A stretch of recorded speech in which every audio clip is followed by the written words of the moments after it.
아저씨 치킨 좀 드세요. 치킨이 많이 남아서 서비스로 드리는 거예요. 돈 걱정 마시고 맛있게 드세요. 아저씨 이거 드세요. 아이고, 그래도 되겠어? 나는 돈이 없는데 고마워요.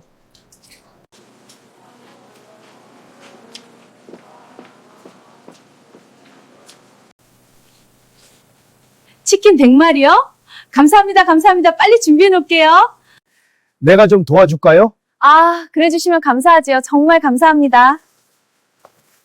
아저씨께 치킨 대접했더니 이렇게 좋은 일이 생기네요. 또 오세요. 고마워요. 정말 맛있네요. 네, 또 오세요. 이들에겐 어떤 사연이 있는 걸까요? 조금 긴 이야기입니다. 천천히 들으시면서 구독과 좋아요로 함께 해주세요. 어디서 듣고 계신지 댓글 남겨주시면 사랑과 행복을 가득 담아 보내드립니다. 서울 한복판, 사람들이 가장 먼저 출근하는 빌딩 꼭대기. 박선호 회장은 이른 새벽부터 집무실 창가에 서 있었습니다. 창밖으로 내려다 보이는 서울 시내는 아직 새벽빛 속에 잠겨 있었고 간간히 보이는 가로등 불빛이 도시를 물들이고 있었습니다. 박선호, 나이 66, 국내 굴지의 대기업 한성그룹의 창업주이자 회장입니다. 재계 서열 10위 안에 드는 그룹을 맨손으로 일으켜 세운 인물. 젊은 시절 그는 정말 아무것도 없었습니다. 경상도 시골 마을의 작은 농가에서 태어나 고등학교를 마치자마자 서울로 상경해 막노동판을 전전했습니다. 남들이 자고 있을 새벽에 일어나 일했고 남들이 쉬는 시간에도 일했습니다. 번 돈을 한 푼, 두 푼 모아 작은 무역업에 발을 들였고 그것이 커지고 커져서 오늘의 한성그룹이 됐습니다. 그러나 그 긴 세월 동안 그의 곁을 한결같이 지켜준 단 한 사람이 있었습니다. 아내 이순자. 그녀는 남편이 막노동을 할 때도 사업이 기울어질 뻔할 때도 단 한 번도 불평하지 않았습니다. 오히려 환하게 웃으며 말했습니다. 당신이 하고 싶은 대로 해요. 나는 당신 옆에 있을게요. 그 아내가 세상을 떠난 지 벌써 5년이 지났습니다. 박선호는 지금도 아내가 앉아있던 자리를 바꾸지 않았습니다. 집무실 소파 한쪽, 조그만 화분 하나가 아내가 앉던 자리를 묵묵히 지키고 있었습니다. 오늘도 회장은 그 화분을 바라보며 하루를 시작했습니다. 당신, 오늘은 좀 이상한 소문을 들었어. 그는 혼잣말처럼 중얼거렸습니다. 태수 녀석이 누굴 만나는 것 같다고 하더라고. 창밖에서 새벽빛이 조금씩 물러가고 있었습니다. 회장의 얼굴에는 아무 표정도 없었지만 그 눈빛 깊은 곳에서 무언가 복잡한 감정이 일렁이고 있었습니다. 같은 시각 서울 강남구의 한 오피스텔. 박태수는 알람도 맞추지 않고 스스로 눈을 떴습니다. 30대 초반의 나이치고는 그의 생활 방식은 꽤 단순했습니다. 40만 원짜리 월세 오피스텔, 직접 끓여 먹는 계란국, 지하철 출퇴근. 밖에서 보면 그저 평범한 직장인이었습니다. 하지만 사실 그는 한성그룹 박선호 회장의 외아들 박태수였습니다. 아버지의 뜻에 따라 지금은 그룹 계열사 한성물산의 영업팀 사원으로 위장 취업 중이었습니다. 아버지 박선호는 아들에게 이렇게 말했습니다. 태수야, 진짜 사업이 뭔지 알려면 먼저 평범한 사람의 눈으로 세상을 봐야 한다. 내가 회장 아들인 줄 아무도 모르는 곳에서 보통 사람으로 살아봐라. 그래야 나중에 진짜 회장이 될 수 있다. 처음에는 반발도 했습니다. 왜 굳이 이렇게 해야 하느냐고, 학교에서 충분히 배울 수 있지 않느냐고. 하지만 막상 현장에 나와서 2년을 지내다 보니 아버지의 말이 무엇을 의미하는지 조금씩 이해가 됐습니다. 직원들이 어떤 눈으로 회사를 바라보는지, 현장에서 무슨 일이 벌어지는지, 작은 계약 하나를 따기 위해 얼마나 많은 땀이 흘려지는지, 그리고 그 과정에서 박태수는 한 사람을 만나게 됩니다. 회사 앞 골목, 노란 간판이 달린 작은 치킨집. 그날은 야근이 있는 날이었습니다. 박태수는 퇴근길에 발걸음이 저절로 그 치킨집 앞에서 멈췄습니다.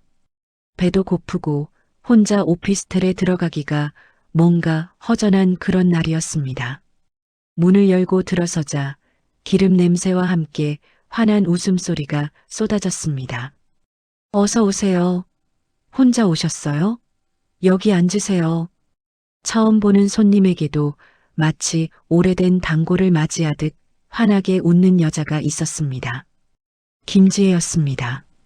30대 초반의 나이에 앞치마를 두르고 머리를 하나로 묶은 채 치킨집 카운터 앞에 서 있는 그녀는 평범해 보였습니다. 하지만 그 평범함 속에 뭔가 눈길을 끄는 게 있었습니다. 웃음이었습니다. 그 웃음이 진심인지 아닌지는 세상을 좀 살아본 사람이라면 느낄 수 있습니다. 김지혜의 웃음은 진심이었습니다. 박태수는 구석 자리에 앉아 후라이드 치킨 한 마리와 맥주 한 캔을 주문했습니다. 그리고 자신도 모르게 그 치킨집을 한동안 둘러보았습니다. 낡은 테이블, 삐거덕거리는 의자, 벽에 붙은 빛바랜 메뉴판. 화려하지 않았습니다. 그냥 작고 정직한 치킨집이었습니다. 그런데 묘하게 따뜻했습니다. 치킨이 나왔습니다. 후라이드 한 마리 나왔습니다. 맛있게 드세요. 소스는 여기 있어요. 지혜가 직접 치킨을 들고 와서 내려놓으며 말했습니다. 근데 혼자 드시기엔 양이 좀 많죠? 남기면 포장해 드릴게요. 제가 포장 잘 해드려요. 박태수는 처음에는 그냥 짧게 네라고만 대답했습니다. 그런데 지혜는 그냥 가지 않았습니다. 오늘 야근하셨어요? 얼굴이 좀 피곤해 보이세요. 뜬금없는 말에 박태수는 잠깐 당황했습니다. 네, 좀 늦게까지 일했어요. 그러셨구나. 그럼 오늘 치킨은 딱 맞게 오신 거네요. 고생한 날엔 치킨이 최고거든요. 제가 말을 이렇게 잘 듣나요? 그러면서 그녀는 혼자 웃었습니다. 박태수는 그 웃음을 보면서 무언가 낯선 감정이 스치는 것을 느꼈습니다. 언제부터인지 모르게 그는 치킨집에 발길이 잦아졌습니다. 처음에는 일주일에 한 번, 그 다음에는 이틀에 한 번, 그리고 어느 순간부터는 매일 저녁처럼 지혜는 언제나 같은 웃음으로 그를 맞았습니다. 오셨어요? 오늘은 뭐 드실 거예요? 오늘 양념 소스 새로 만들었는데 한번 드셔봐요. 그렇게 두 사람은 조금씩 가까워졌습니다. 박태수가 지혜를 알아가면서 놀란 것이 있었습니다. 그녀의 하루가 생각보다 훨씬 고단하다는 사실이었습니다. 김지혜는 새벽 6시에 일어납니다. 먼저 아버지의 아침 식사를 준비합니다. 아버지 김병수 씨는 몇 해 전 뇌경색으로 쓰러진 후 한쪽 손이 불편해졌습니다. 몸은 많이 회복됐지만 여전히 세밀한 동작이 쉽지 않았습니다.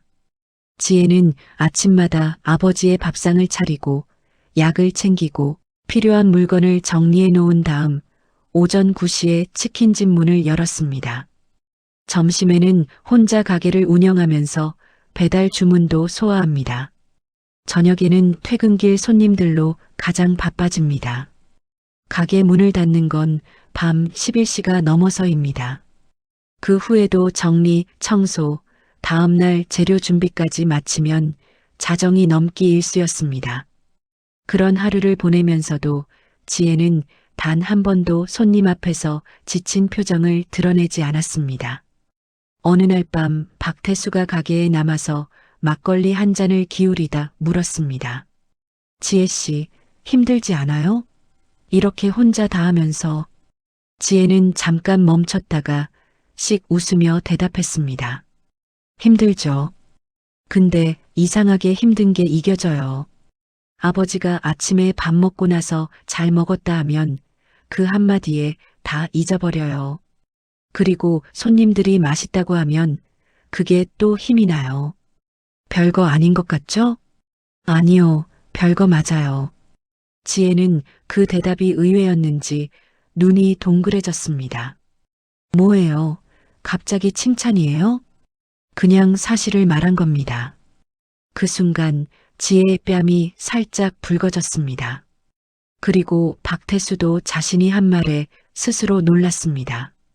언제부터 이런 말을 자연스럽게 하게 됐는지 두 사람 사이에는 어느 순간 그런 말들이 오가고 있었습니다. 특별한 고백은 아직 없었습니다. 하지만 서로가 느끼는 것은 분명했습니다. 박태수는 마음속으로 여러 번 생각했습니다. 내가 재벌 집 아들인 걸 알면 그녀는 어떤 표정을 지을까? 부담스러워할까? 아니면 상처를 받을까? 혹시 지금의 이 관계가 달라질까? 그 두려움이 박태수가 고백을 망설이는 이유였습니다. 한편 박선호 회장은 자신의 직감을 믿는 사람이었습니다. 오랜 사업 경험이 그를 그렇게 만들었습니다. 태수가 요즘 달라졌다는 것을 그는 금세 알아차렸습니다. 전화 통화에서 목소리에 뭔가 가벼워진 기운이 느껴졌습니다. 주말에 함께 식사를 하면 예전보다 핸드폰을 자주 들여다봤습니다. 한 번은 핸드폰 화면을 보면서 살짝 웃음을 참는 것도 봤습니다. 회장은 비서실장 황덕수를 불렀습니다. 덕수야. 예, 회장님. 태수 주변에 여자가 있나 좀 알아봐라. 티나지 않게. 황덕수는 알겠다고 하고 물러났습니다. 며칠 후 황덕수가 조심스럽게 회장에게 보고했습니다. 보고서라고 할 것도 없었습니다. 그는 그냥 회장 앞에 서서 말했습니다. 회장님 상대가 재벌가도 아니고 그냥 평범한 치킨집 여자입니다. 회장은 잠시 아무 말도 하지 않았습니다. 치킨집. 예. 회사 근처 골목에 있는 작은 가게입니다. 가게 규모도 크지 않고 부모님은 어머니는 안 계시고 아버지분이 한 분 계십니다. 몇 해 전 건강이 안 좋으셔서 따님이 생계를 책임지고 있는 것 같습니다. 황덕수는 한 걸음 더 나아가려다 멈췄습니다. 반대하시겠습니까? 회장은 천천히 창가로 걸어갔습니다. 한참 동안 말이 없었습니다. 그러다가 낮은 목소리로 말했습니다. 내가 직접 가봐야겠어. 황덕수가 놀란 얼굴로 말했습니다. 직접요? 회장님이 직접 가시겠다고요? 왜? 내가 못 갈 데가 있나? 그리고 회장은 말을 이었습니다. 대신 아무도 모르게 가야 해. 태수도 모르게. 황덕수는 회장의 얼굴을 보며 그가 무엇을 하려는지 직감했습니다. 그는 조용히 고개를 숙였습니다. 다음 날 저녁 박선호 회장은 집사를 통해 몇 가지 옷을 준비하게 했습니다.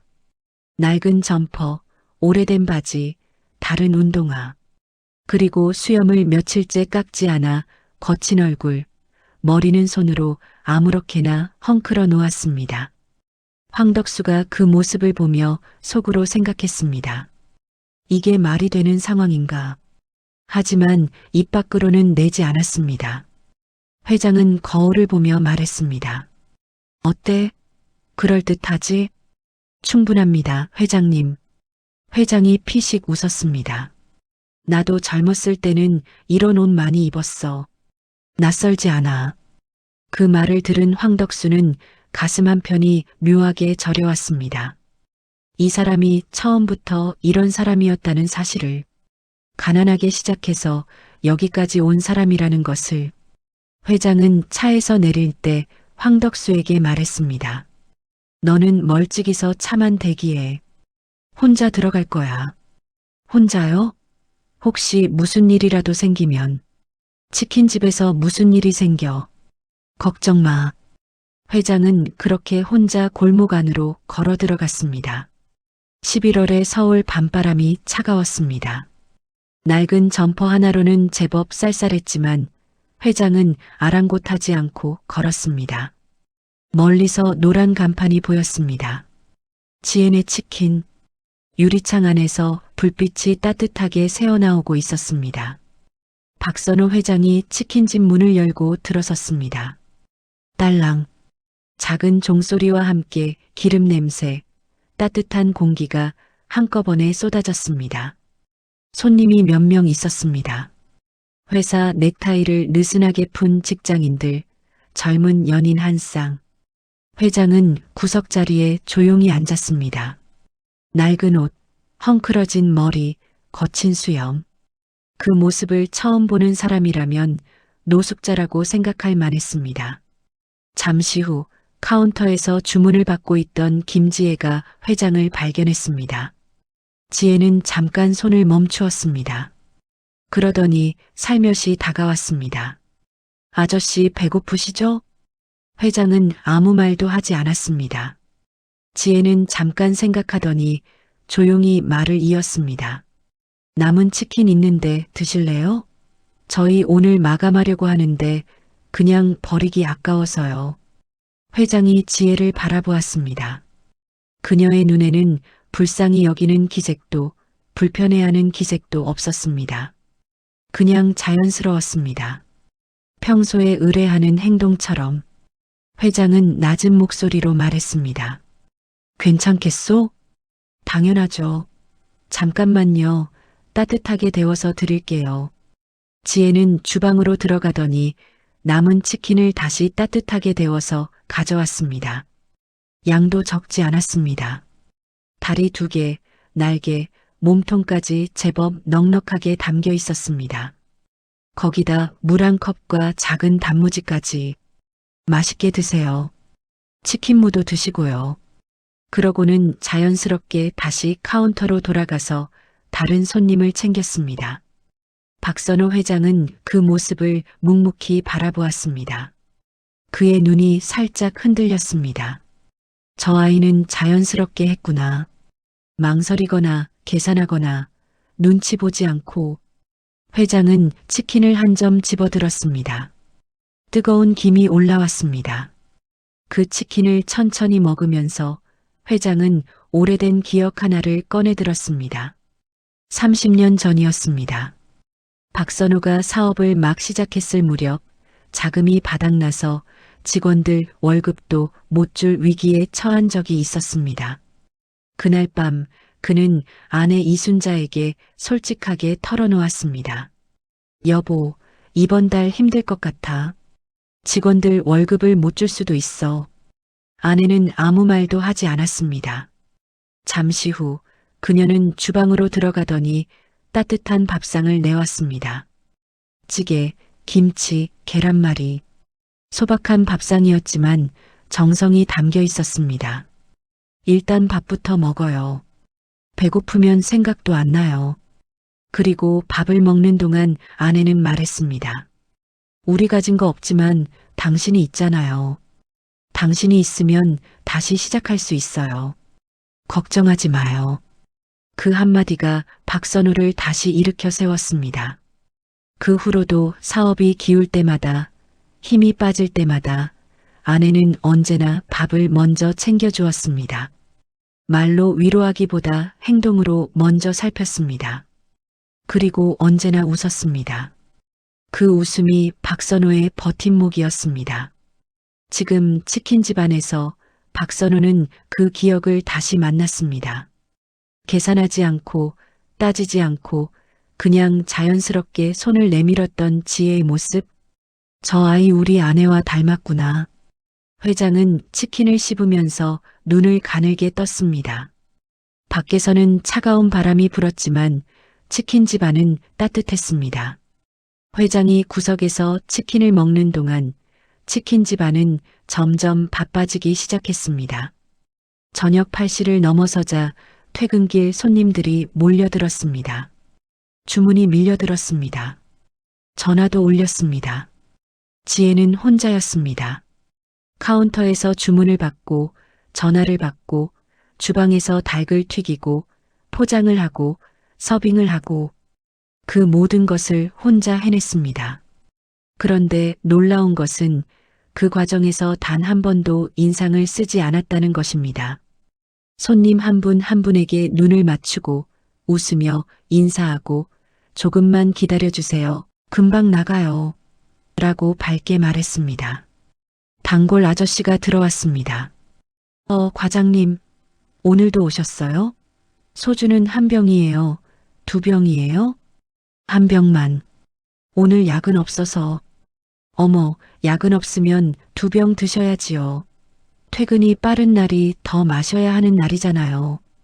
과장이 하아 웃으며 자리에 앉았습니다.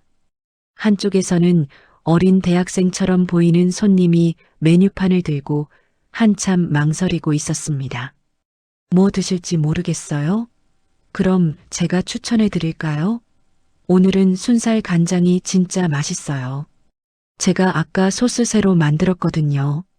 대학생이 고개를 끄덕였습니다. 회장은 그 모습을 구석에서 조용히 바라보았습니다. 지혜는 바쁜 와중에도 잠깐 그쪽을 돌아보더니 물었습니다. 아저씨, 더 드실 거 있으세요? 음료수라도 하나 드릴까요? 회장이 고개를 저었습니다. 지혜가 웃으며 고개를 끄덕였습니다. 그것으로 끝이었습니다. 더 이상 신경 쓰거나 쳐다보지 않고 지혜는 다시 자신의 일로 돌아갔습니다. 과하지도 않고 부족하지도 않은 배려였습니다. 회장은 그것을 느꼈습니다. 가게 안이 좀 조용해질 무렵이었습니다. 밤 9시쯤이 됐을 때 지혜의 핸드폰이 울렸습니다. 여보세요, 지혜네 치킨입니다. 전화기 너머에서 목소리가 들렸습니다. 안녕하세요. 저 근처 한성물산 총무팀인데요. 혹시 지금 치킨 100마리 주문이 가능할까요? 지혜의 손이 멈췄습니다. 네, 100마리요. 오늘 야근 직원들한테 드리려고요. 가능하시면 지금 바로 시작해 주실 수 있나요? 지혜는 잠깐 멍하니 서 있었습니다. 치킨 100마리. 이 작은 가게에서 하루에 그만큼 나가는 날은 거의 없었습니다. 주방을 살폈습니다. 재료가 있었습니다. 기름도 있었습니다. 시간은 빠듯하지만 할 수 있었습니다. 그 다음 순간 지혜의 얼굴에 활짝 웃음이 번졌습니다. 와, 오늘 대박이다. 그러고는 전화기에 대고 말했습니다. 네, 가능합니다. 시간이 좀 걸리긴 하겠지만 최선을 다해서 준비할게요. 몇 시까지 필요하세요? 통화를 마치고 전화를 끄는 지혜는 앞치마를 고쳐 매며 주방으로 들어갔습니다. 구석에서 이 모든 것을 지켜보던 박선호 회장은 그 광경을 보며 입가에 미소가 번졌습니다. 그건 회장 자신이 시킨 주문이었습니다. 황덕수를 통해 어떤 상황이 와도 당황하지 않고 웃으며 받아들이는지 보고 싶었습니다. 그리고 그 결과는 와, 오늘 대박이다. 회장은 속으로 생각했습니다. 합격이구나. 하지만 그 생각을 내려놓고 회장은 자리에서 천천히 일어섰습니다. 그리고 주방 쪽으로 걸어갔습니다. 저도 좀 도와드릴까요? 지혜가 고개를 들었습니다. 노숙자 아저씨가 주방 앞에 서서 묻고 있었습니다. 지혜는 잠깐 눈을 깜빡였다가 이내 고개를 저었습니다. 괜찮아요, 아저씨. 제가 할 수 있어요. 100마리를 하기가 쉽지 않을 텐데. 나 손 깨끗해요. 포장 정도는 도울 수 있소? 지혜가 회장을 한번 바라보았습니다. 그러더니 씩 웃었습니다. 그럼 진짜 감사하죠. 저기 박스 보이시죠? 닭 나오면 그쪽에 담아주시면 돼요. 그렇게 두 사람은 나란히 섰습니다. 지혜는 닭을 튀기고 회장은 포장 박스를 접고 튀겨진 닭을 담고 뚜껑을 닫고 두 사람 사이에서 조용히 이야기가 오갔습니다. 아저씨, 예전에 이런 일 하셨어요? 포장 솜씨가 좋으시네요. 젊었을 때 이것저것 다 해봤소. 그러셨구나. 사실 저도 이 가게 하기 전에 이것저것 해봤어요. 편의점, 카페, 식당 서빙. 근데 치킨집이 제일 잘 맞는 것 같아요. 불 앞에서 닭 튀기는 게 무섭지가 않아요. 회장이 조용히 물었습니다. 힘들지 않소? 혼자서 이렇게 다 하는 게 힘들죠. 근데 어때요? 사람이 다 힘들게 살잖아요. 저만 힘든 것도 아니고. 회장이 그 말을 들으며 잠시 손을 멈췄습니다. 저만 힘든 것도 아니고. 그 단순한 말 한마디가 묵직하게 가슴에 박혔습니다. 그런 생각을 어떻게 하오? 저도 처음엔 왜 나만 이렇게 힘들지 했어요. 근데 아버지가 아프시고 나서 생각이 바뀌었어요. 아버지가 더 힘드신데 내가 힘들다고 할 수는 없잖아요. 그러다 보니까 그냥 감사하게 됐어요. 그러면서 지혜는 튀겨진 닭을 집어들며 밝게 말했습니다. 그리고 아저씨께 치킨 대접했더니 하나님이 저를 도와주시나 봐요. 오늘 100마리 주문이 들어왔잖아요. 그 말에 회장은 자신도 모르게 웃음이 나왔습니다. 조용히, 낮게, 오랜만에 느껴보는 웃음이었습니다. 2시간이 넘게 걸렸습니다. 기름 앞에서 100마리를 튀기는 건 보통 일이 아니었습니다. 지혜는 이마에 땀이 맺혔고 앞치마엔 기름이 튀었으며 머리카락도 열기에 흐트러져 있었습니다. 그런데 마지막 닭을 박스에 담고 뚜껑을 닫는 순간 지혜는 두 팔을 번쩍 들었습니다. 다 됐다. 그러더니 회장을 향해 환하게 웃으며 말했습니다. 아저씨 덕분에 빨리 됐어요. 진짜로요. 혼자였으면 3시간도 더 걸렸을 거예요. 그리고 이어서 말했습니다. 야근하는 회사 직원들이 먹을 거래요. 힘내라고 드리는 거래요. 회장이 멈췄습니다. 야근하는 직원들이 먹을 거래요. 박선호 회장은 자신의 회사 직원들이 오늘 밤 야근을 하고 있다는 것을 알고 있었습니다. 연말 결산 시즌이었습니다. 재무팀, 총무팀, 영업팀이 모두 야근 중이었습니다. 그 직원들을 위해 이 작은 치킨집 주인이 2시간 넘게 땀을 흘리며 닭 100마리를 튀겼습니다. 힘내라고 드리는 거래요. 그 말을 들으며 회장은 생각했습니다. 우리 회사 직원들을 위해 이 아이가 저렇게 진심으로 일하는구나. 나도 저 직원들한테 저렇게 했나? 나는 저 직원들을 얼마나 생각했나? 회장은 자신도 모르게 눈이 촉촉해지는 것을 느꼈습니다. 그는 고개를 돌려 창밖을 바라보았습니다. 밤하늘에 별이 몇 개 보였습니다. 배달 오토바이가 와서 치킨 박스들을 실어갔습니다. 지혜는 오토바이가 사라지는 것을 보며 손을 흔들었습니다. 야근하는 분들 맛있게 드세요. 아무도 들을 수 없는 말이었지만 그녀는 진심으로 했습니다. 회장이 일어섰습니다. 저는 이만 가겠소. 지혜가 돌아보며 말했습니다. 아저씨, 오늘 도와주셔서 정말 감사해요. 덕분에 제가 살았어요. 회장이 살짝 미소 지었습니다. 나도 오늘 덕분에 많이 얻었소. 네, 뭘 얻으셨어요? 회장은 잠깐 멈췄다가 말했습니다. 오래 잊고 살았던 걸 다시 생각나게 해줬소. 지혜는 그 말이 무슨 뜻인지 정확히는 몰랐지만 묘하게 마음이 따뜻해졌습니다. 또 오세요, 아저씨.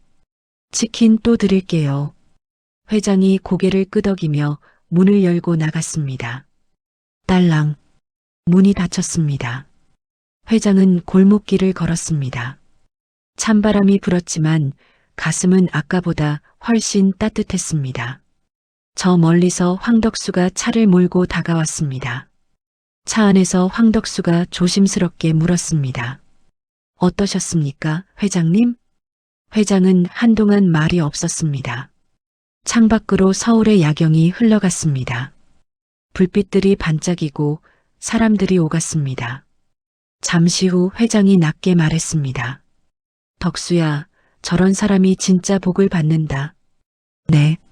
계산하지 않는 사람. 베풀면서 기쁨을 느끼는 사람. 힘들어도 웃는 사람. 황덕수는 아무 말도 하지 않았습니다. 그냥 조용히 들었습니다. 내가 젊었을 때 우리 집사람이 그런 사람이었어. 차 안에 잠깐 침묵이 흘렀습니다. 그 아이 태수 곁에 있으면 좋겠다.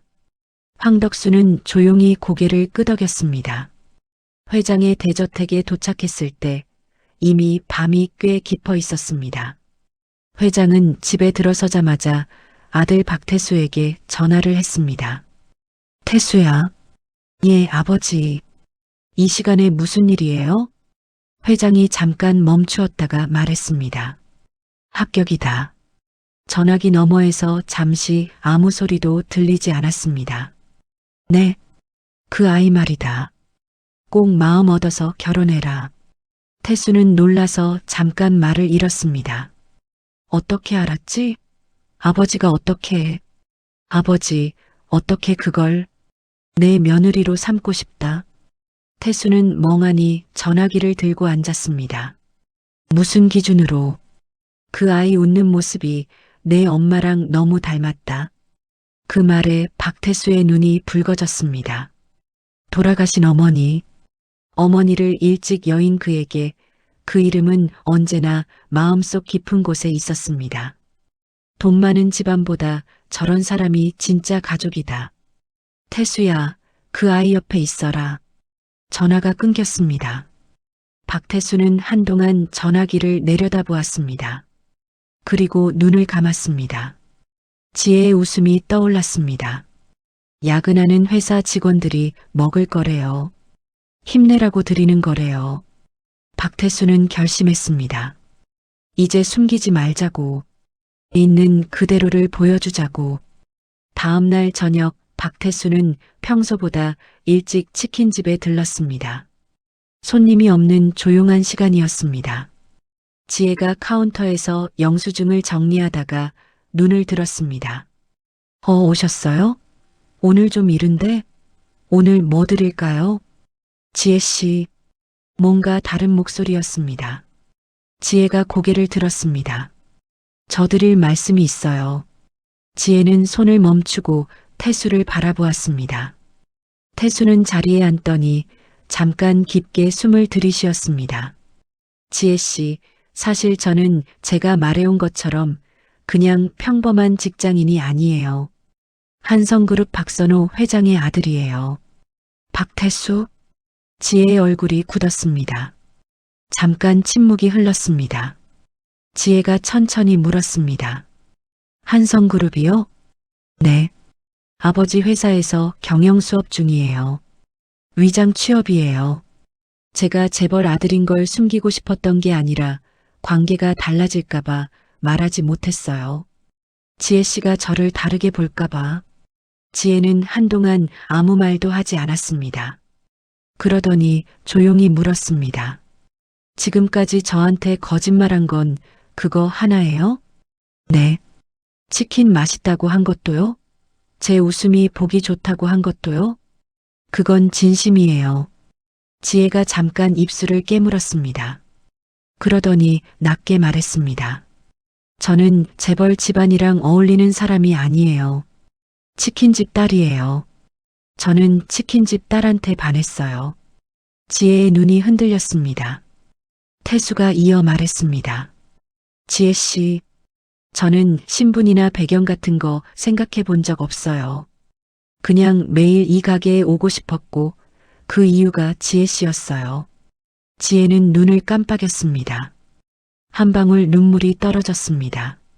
그러더니 손등으로 눈을 닦으며 웃었습니다. 왜 이런 말을 치킨집에서 해요? 분위기가 없잖아요. 태수가 웃었습니다. 치킨집이 제일 좋아요. 여기서 우리 처음 만났잖아요. 며칠이 지났습니다. 그날 오후 지혜네 치킨집 앞에 검은 차 한 대가 멈췄습니다. 문이 열리더니 정장을 차려입은 노신사가 내렸습니다. 깔끔하게 다듬어진 흰 머리, 단정한 양복, 반듯하게 정돈된 넥타이. 그는 치킨집 앞에 서서 잠깐 간판을 올려다보았습니다. 지혜네 치킨. 그리고 문을 열었습니다. 딸랑. 어서 오세요. 몇 분이? 지혜가 고개를 들다가 멈췄습니다. 눈앞에 선 노신사의 얼굴을 보는 순간 지혜는 어딘가 낯이 익은 느낌을 받았습니다. 어디서 봤더라? 그 순간 기억이 떠올랐습니다. 그날 밤 구석에서 치킨을 먹던 아저씨, 포장을 함께 도와줬던 그 아저씨의 눈빛이랑 이분의 눈빛이. 지혜는 입을 조금 벌렸습니다. 노신사, 즉 박선호 회장이 천천히 자리에 앉았습니다. 그리고 조용히 말했습니다. 그날 치킨 정말 맛있었습니다. 지혜의 눈이 커졌습니다. 아저씨? 회장이 살짝 미소 지었습니다. 모르셨을 줄 알았는데 눈빛이 같으셨어요. 회장은 잠깐 그 말을 되새겼습니다. 그리고 조용히 천천히 말했습니다. 제 며느리가 되어주겠습니까? 지혜는 그 자리에서 굳어버렸습니다. 몇 초가 지났습니다. 그 몇 초 동안 지혜의 머릿속에서는 수많은 생각이 빠르게 지나갔습니다. 태수 씨가 재벌 아들이라는 것, 그 아버지가 직접 이 가게에 왔다는 것, 그것도 그날 밤에 노숙자로 변장해서, 그리고 지금 이 자리에서 정장을 입고 와서 직접 이 말을 하고 있다는 것. 눈물이 먼저 왔습니다. 지혜는 두 손으로 입을 막고 고개를 숙였습니다. 어깨가 떨렸습니다. 회장이 조용히 말했습니다. 그날 당신이 저한테 치킨을 건네줬을 때 오래된 것이 하나 돌아왔어요. 내가 잊고 살았던 것. 당신의 웃음이 내 아내와 닮았습니다. 지혜가 고개를 들었습니다. 눈물이 볼을 타고 흘렀습니다. 그 눈물 위로 지혜는 웃었습니다. 환하게 있는 힘을 다해서. 그로부터 몇 달이 지났습니다. 어느 일요일 오전, 박선호 회장의 저택 식탁에는 세 사람이 앉아 있었습니다. 박선호, 박태수, 그리고 김지혜. 식탁 위에는 화려한 음식이 아니었습니다. 지혜가 직접 만들어 온 밑반찬들과 손수 끓인 된장찌개, 그리고 흰 쌀밥이었습니다. 회장이 된장찌개를 한 숟갈 떠먹었습니다. 그리고 잠시 아무 말도 하지 않았습니다. 입에 맞으세요? 너무 짜거나 싱겁지 않아요? 회장이 고개를 들었습니다. 그 눈가에 무언가 촉촉한 것이 맺혀 있었습니다. 우리 집사람 된장찌개랑 똑같은 맛이다. 잠깐 식탁에 조용함이 흘렀습니다. 지혜가 살며시 말했습니다. 우리 아버지도 된장찌개를 제일 좋아하세요. 자주 끓여드리다 보니까 손에 익었어요. 박선호 회장이 지혜를 바라보았습니다. 그리고 천천히 웃었습니다. 가슴 깊은 곳에서 올라오는 웃음이었습니다. 잘 왔다. 그 두 마디가 전부였습니다. 하지만 그 두 마디 안에 담긴 것은 너무나 많았습니다. 환영, 감사, 그리움, 그리고 희망. 박태수는 그 모습을 바라보며 밥을 먹었습니다. 그 식탁에서는 아무도 신분을 말하지 않았습니다. 회장도 재벌 아들도 치킨집 딸도 아닌 그냥 세 사람이었습니다. 밥을 먹는 가족이 되어가는 세 사람. 여러분, 오늘 이야기 어떠셨나요? 저는 이 이야기를 정리하면서 몇 번이나 멈추었습니다. 박선호 회장이 낡은 옷을 입고 치킨집 구석에 앉았을 때 그가 무엇을 찾고 있었는지를 생각했습니다. 그는 집안 배경을 본 게 아니었습니다. 학벌을 본 게 아니었습니다. 그는 사람을 봤습니다. 어떤 상황에서도 웃을 수 있는 사람, 계산 없이 손을 내밀 수 있는 사람, 힘든 사람 앞에서도 차별하지 않는 사람. 그리고 그 사람을 찾았을 때 그는 망설이지 않았습니다. 합격이다. 세상에서 가장 짧은 합격 통지였지만 세상에서 가장 무거운 말이었습니다. 김지혜는 어떤 노력을 한 것이 아니었습니다. 그냥 자기 자신이었습니다. 자기 자리에서 자기 방식으로 자기 마음으로 살았습니다. 그 모습이 진심이었기 때문에 사람들의 마음이 움직였습니다. 오늘 이 이야기를 들으신 여러분께 한 가지 여쭤보고 싶습니다. 우리는 지금 자기 자리에서 얼마나 진심으로 살고 있을까요? 거창한 것이 아닙니다.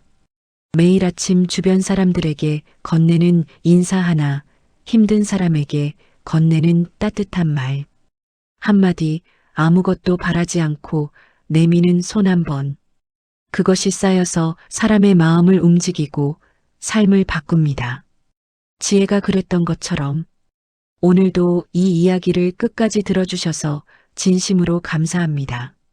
이 영상이 좋으셨다면 구독과 좋아요, 그리고 댓글 하나 남겨주세요. 여러분의 댓글이 저에게 큰 힘이 됩니다. 다음 이야기에서 또 만나요. 감사합니다.